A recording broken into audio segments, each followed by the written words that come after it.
Hello everyone, welcome to our channel. आज की इस वीडियो में हम लोग डिस्कस करेंगे एसएससी की जो नई नोटिफिकेशन आई है एमटीएस और हवलदार के बारे में। इसके बारे में कंप्लीट डिस्कशन करेंगे। इस वीडियो में हम लोग देखेंगे कि इससे संबंधित आपका सभी डाउट क्लियर करेंगे। इस वीडियो में फॉर्म भरने का डेट, योग्यता, एज, कौन कौन सा पद है, आवेदन कैसे करना है, एग्ज़ाम के बारे में डिस्कशन करेंगे। और इस बार के वैकेंसी में बहुत सारे चेंजेस हुए पिछले बार की तुलना में, तो वीडियो को पूरा देखिएगा।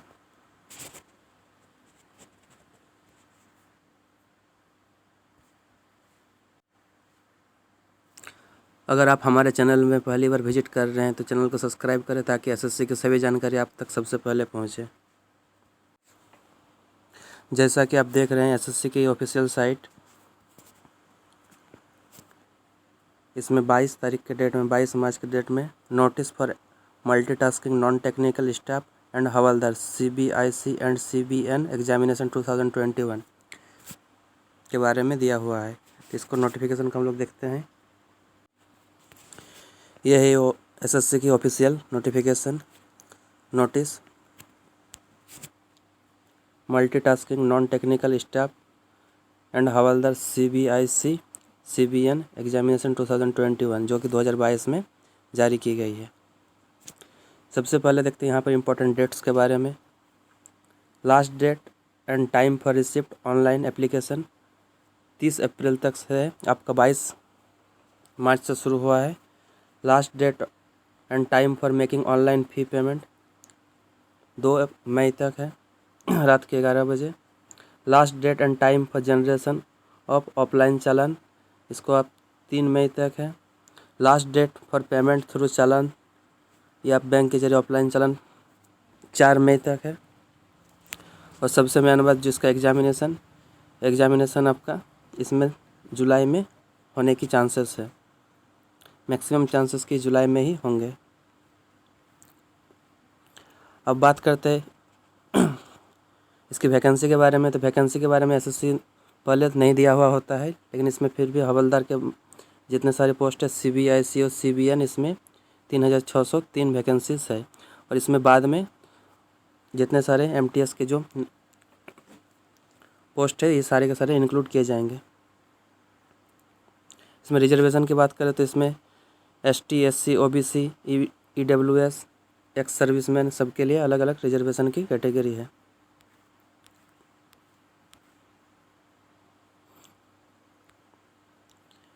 इसमें जैसे कि क्या क्या होना चाहिए, तो सबसे पहले ये इंडिया का सिटीजन होना चाहिए, जो सबसे इम्पोर्टेंट है। एज लिमिट की बात करें तो एज की काउंटिंग 18 से 25 साल के एज के बीच होना चाहिए। यानी कैंडिडेट का जो जन्म होगा वो 2/1/1997 से पहले नहीं होना चाहिए और 1/1/2004 के बाद नहीं होना चाहिए।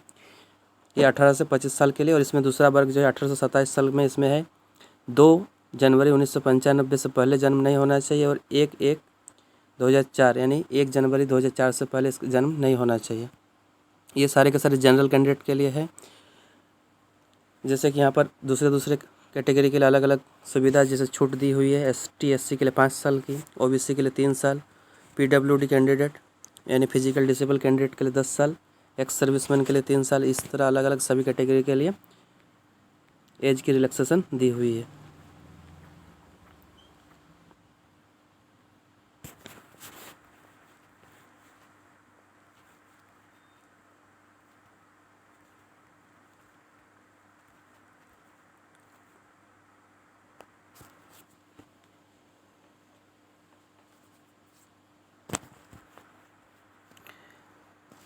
एप्लीकेशन फ़ी की बात करें तो इसमें 100 रुपये एप्लीकेशन फ़ीस है।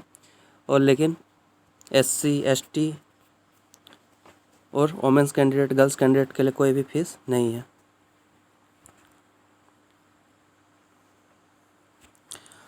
इस बार से जो एसएससी ने सबसे बड़ी बदलाव किया है कि हर एप्लीकेशन फॉर्म डालने के बाद आपका अगर किसी तरह का कोई अगर मिस्टेक रहता है, इसको आपको सुधारने, करेक्शन करने के लिए एक अलग से विंडो दिया जाएगा। 5 मई 2022 से 9 मई 2022 तक ये दिया जाएगा। पहले ये नहीं दिया जाता था, पिछले 1-2 बार से दिया जा रहा है। एग्ज़ाम सेंटर आप अपने जोन के हिसाब से एग्ज़ाम सेंटर चूज़ कर सकते हैं। जैसे सेंट्रल रीजन के लिए आप जहाँ भी आपके लिए पर सबसे ज़्यादा सुविधा होगा उस तरह का आप सेंटर चूज़ कर सकते हैं। सभी जोन के लिए, जैसे ईस्टर्न रीजन के लिए है, कर्नाटक, केरला रीजन, सभी अपने अपने जोन के लिए अपने हिसाब से अपना सेंटर चूज़ कर सकते हैं। अब सबसे इम्पोर्टेंट बात आती है एग्जामिनेशन की। तो ये आपका एग्ज़ाम पहले सिर्फ पेपर 1 होते थे और इस बार नया चीज़ इंक्लूड किया गया है, वो PET, फिजिकल इफिशियंसी टेस्ट, और फिजिकल स्टैंडर्ड टेस्ट, PST। ये सिर्फ और सिर्फ हवलदार वाले पोस्ट के लिए होगा और बाकी सारे पोस्ट के लिए पेपर 1 होंगे और डिस्क्रिप्टिव पेपर 2 होंगे। तो आइए जानते हैं पेपर 1 के बारे में। तो इसमें पहला है जनरल इंग्लिश, इसे 25 क्वेश्चन 25 मार्क्स के रहेंगे। General intelligence and reasoning 25 question 25 marks के रहेंगे। न्यूमेरिकल एप्टीट्यूड 25 क्वेश्चन 25 मार्क्स का रहेंगे। जनरल अवेयरनेस 25 क्वेश्चन 25 मार्क्स का रहेंगे। यानी कुल 100 मार्क्स का क्वेश्चन रहेंगे और 100 क्वेश्चन रहेंगे और ये सभी के लिए 90 मिनट्स टाइम है। और जो PWD कैंडिडेट है उसके लिए 120 मिनट यानी 2 घंटे का टाइम है। जनरली ये CGL और CHSL में ये 60 मिनट का टाइम होता है और ये क्वेश्चन 100 क्वेश्चन ही होते हैं। इसमें 200 नंबर का, यानी 2-2 नंबर के क्वेश्चन होते हैं। यहाँ पर 1-1 नंबर का क्वेश्चन होंगे और 60 मिनट की जगह यहाँ पे 90 मिनट मिलेंगे आपको।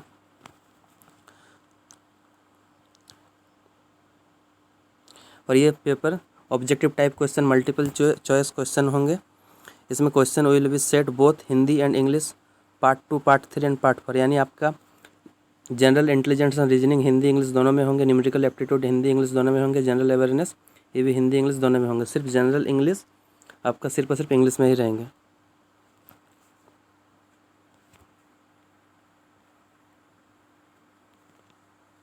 इसका बात करें अगर पेपर 2, तो पहले पेपर 2 इसमें आपका एक ही चीज़ होता था, एसे या फिर लेटर। इस बार 2 चीज़ इंक्लूड हुआ है। 25 यानी 50 मिनट का होंगे, 50 मार्क्स के होंगे।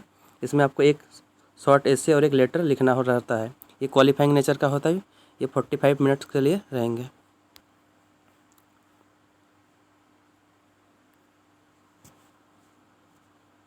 अगर बात करें इसका सिलेबस का, तो सिलेबस जिस तरह से दिखाया गया है, इंग्लिश लैंग्वेज के लिए जैसे वोकेबुलरी रहेंगे, ग्रामर रहेंगे, सेंटेंस स्ट्रक्चर रहेंगे, सिनोनिम्स, एंटोनिम, ये सब रहेंगे।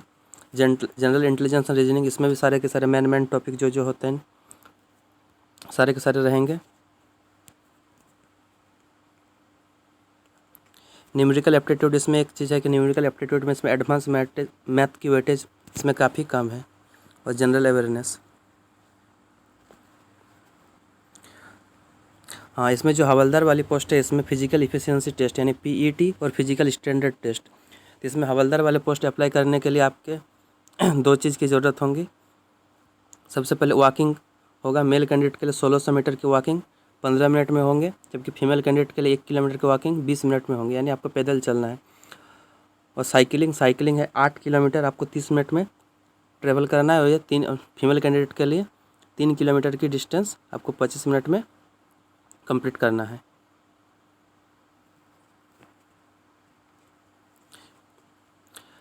और अगर फिजिकल स्टैंडर्ड यानी आपका 157.5 सेंटीमीटर आपका हाइट होना चाहिए और चेस्ट आपका 76 सेंटीमीटर मिनिमम होना चाहिए। और जब सांस लेते हुए 5 सेंटीमीटर एक्स्ट्रा होना चाहिए। फीमेल कैंडिडेट के लिए हाइट 152 होना चाहिए और वेट इसके लिए 48 kg दी गई है। हाँ, कुछ जगह में इसके लिए छूट है, जैसे असमीज़ के लिए, गोरखा में, इसके बाद शेड्यूल्ड ट्राइब, इसके लिए इसमें भी 5 सेंटीमीटर की छूट दी गई है।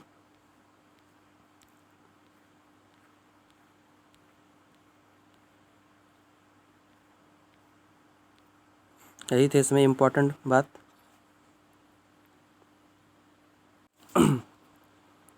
अब बात करते हैं mode of selection. Minimum qualifying marks in paper 1। तो अनरिजर्व कैटेगरी के लिए 30% मार्क्स होना चाहिए और OBC EWS के लिए 25% मार्क्स और दूसरे सारे कैटेगरी के लिए 20% मार्क्स होना चाहिए। कम से कम मिनिमम इतना मार्क्स आपका होना ही चाहिए।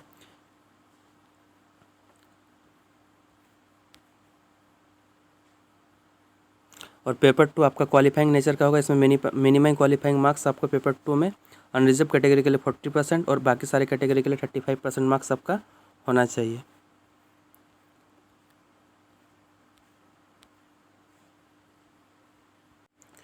ये रही एमटीएस की पिछले साल की कट ऑफ। जैसा कि आप देख पा रहे हैं, बिहार में अनरिजर्व कैटेगरी के लिए 93 मार्क्स कट ऑफ थे 100 में। उस तरह से ओबीसी के लिए 91 मार्क्स। इस तरह से अलग अलग स्टेट में, जैसे उत्तर प्रदेश के लिए अनरिजर्व कैटेगरी के लिए 81 मार्क्स। उसी तरह से झारखंड में अलग अलग स्टेट, सभी स्टेट के लिए अलग अलग इसमें कट ऑफ बनती है। जैसे सभी राज्य में दिया है, जैसे झारखंड के लिए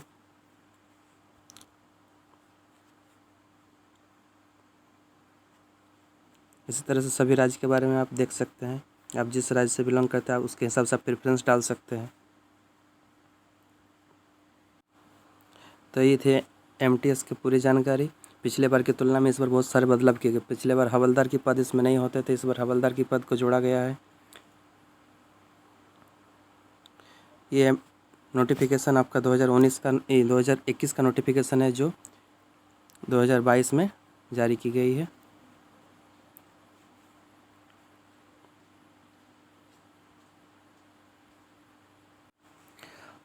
आगे की सभी जानकारी के लिए चैनल को सब्सक्राइब करें तथा वीडियो को लाइक करें। Thank you. जय हिंद।